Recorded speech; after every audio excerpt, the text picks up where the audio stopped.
अब यसलाई प्लेटमा खनाएर चाहिँ ओभनमा हिट गर्नु लाग्छु म।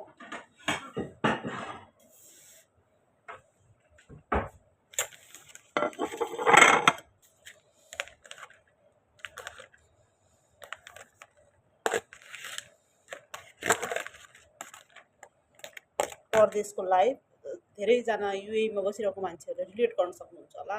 प्राय कम्पनीहरूमा चाहिँ यस्तोमा चाहिँ आउँछ होला खाना एलुमिनियममा प्याक गरेर। हाम्रो पनि त्यही नै हो, तर हामीले चाहिँ धेरै कुरा पनि प्रोभाइड गरिरहेको छ।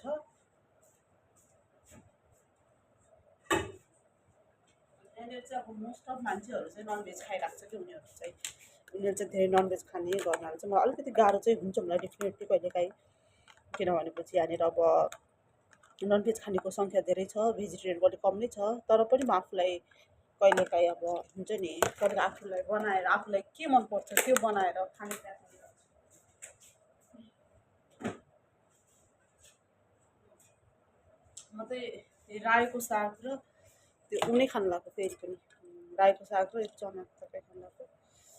अब चाहिँ यसलाई हिट गरेर खानु लाग्छु। ओके, मेरो खाना रेडी भयो, अब हिट गर्न थालेको।